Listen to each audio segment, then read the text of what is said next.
Je suis très heureux d'intervenir avec vous. Alors, Philippe m'a demandé, est-ce que vous êtes directeur du développement retail? En fait, je suis en charge de l'évolution du modèle d'offre et de distribution du service chez LCL.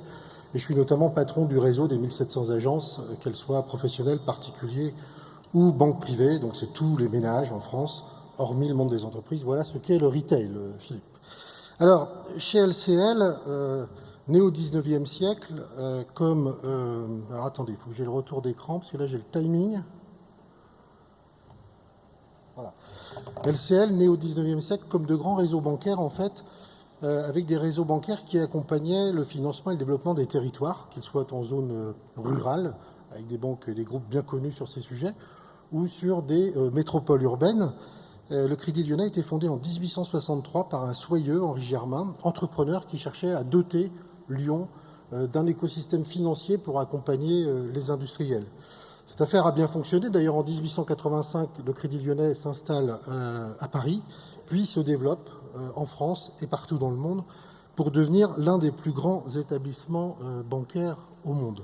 Et donc aujourd'hui, LCL, notre banque, bénéficie de ce patrimoine historique, de cet ADN, le fait que nous avons une position de référence, une position de leader dans les villes, avec plus de 90% de notre chiffre d'affaires réalisé avec nos clients urbains, plus de 80% de nos agences positionnées dans les villes, pour les 2 tiers d'entre elles dans des coins de rue ou sur des places, liées à ces choix qui étaient faits par le passé.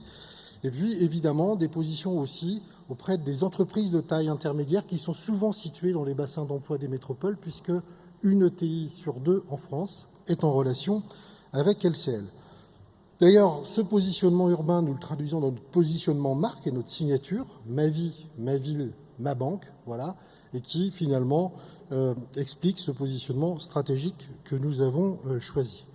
Chaque jour, donc, nos 12 000 conseillers, nos chargés d'affaires entreprises, finalement, sont les témoins de cette vie en ville. Mais nous avons voulu, en ce début d'année 2019, aller plus loin, puisque la préoccupation de mieux connaître et de mieux comprendre la vie des urbains, les aspirations des urbains, les nouvelles tendances, est très importante pour nous et clé en raison de ce positionnement.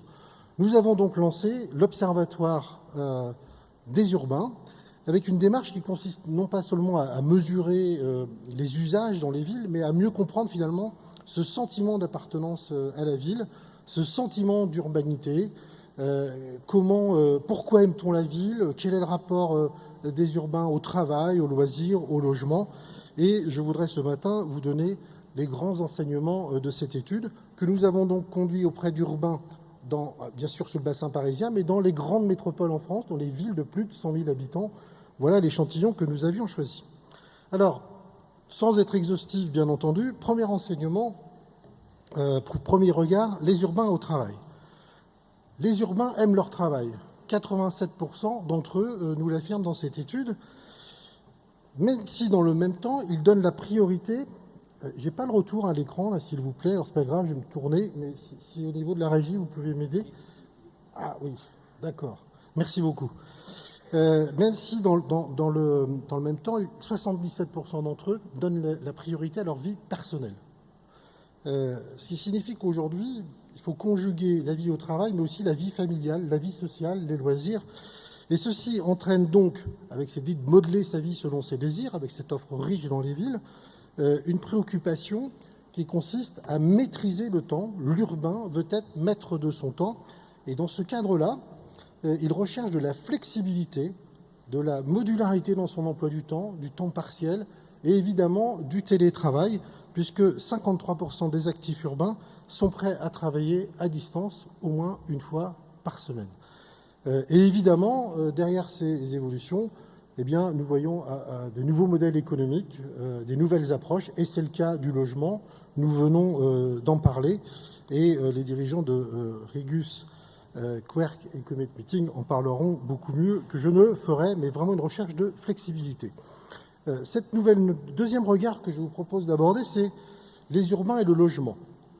Mais plus que le logement, finalement, c'est le lieu de vie. 69% des urbains estiment que la ville est un lieu d'échange et de partage.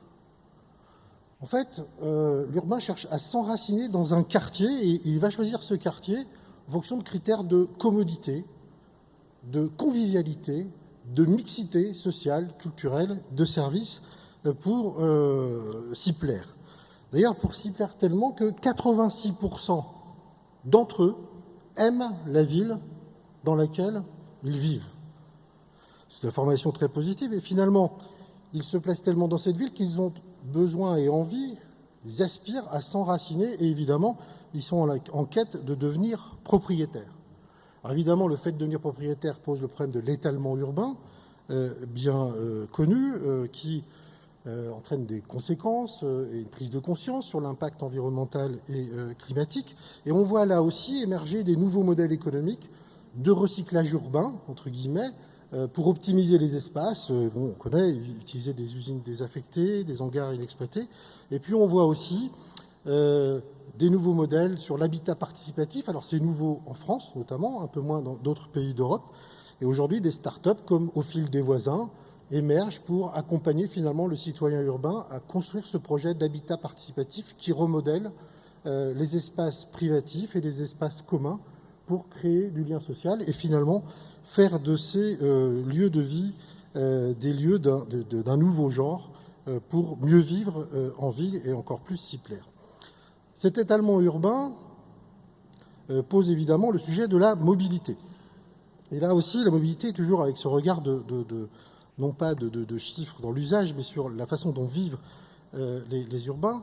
Finalement, dans cette vie très riche, à 1000 temps, l'urbain, 90% d'entre eux nous disent que leur sujet, c'est d'optimiser le temps. Et finalement, la mobilité, le choix des modalités de la mobilité, dans 92% des cas, le critère, c'est le gain de temps. Alors même si ce temps existe, ce temps étant réel et dense, les urbains cherchent à utiliser ces temps morts pour l'utiliser au mieux. Et donc on voit évidemment que 40% d'entre eux cherchent à lire. Ça, c'est pas nouveau. Ce qui est nouveau, c'est qu'on a vu par exemple le développement des audiolivres qui traduit cette volonté d'utiliser ce temps. Et puis bien sûr, pour gagner du temps, les multimodalités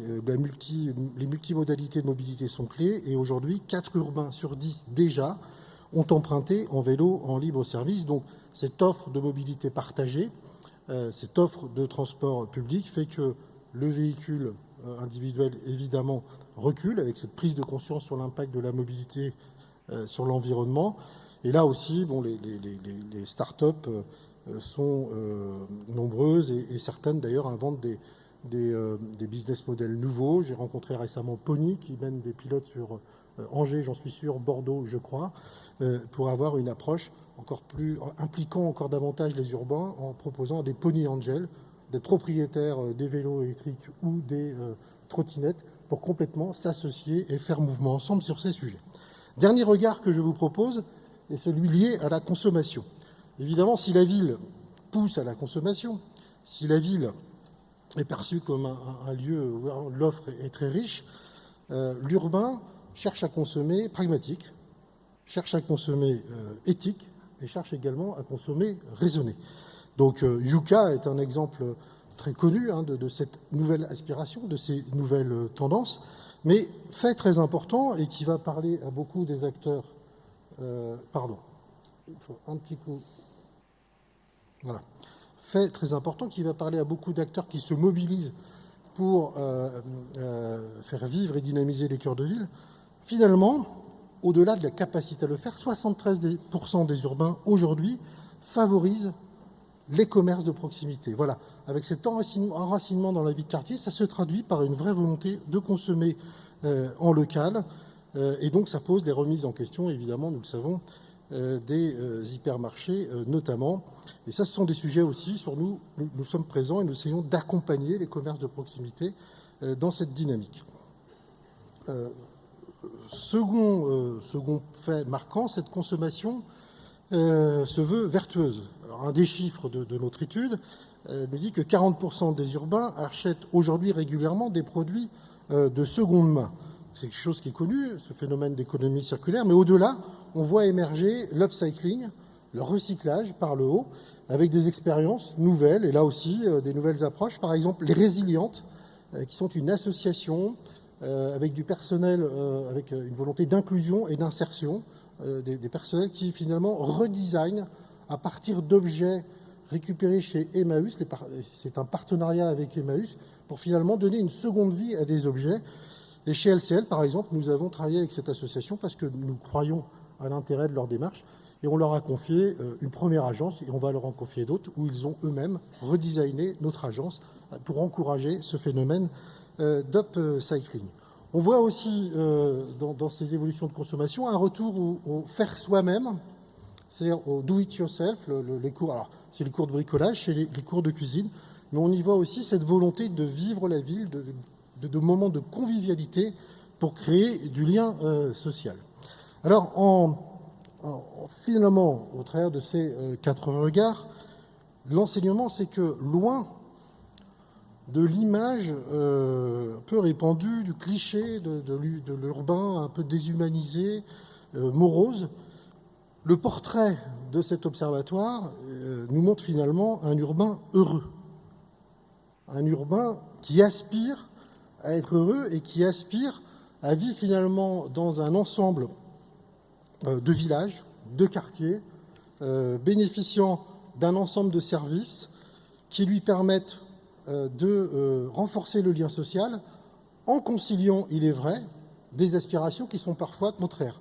Cette volonté d'enracinement, cette volonté de mobilité, cette volonté de modernité, cette volonté d'inclusion, ou encore cette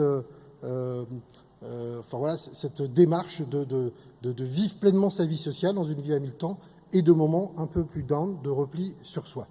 Et donc nous, chez LCL, nous souhaitons capitaliser sur cette énergie urbaine, être à l'écoute de ces tendances, les accompagner, les financer, parfois, espérons-le, les devancer, en ayant le souci de ces grands équilibres humains, de l'humain au cœur des villes.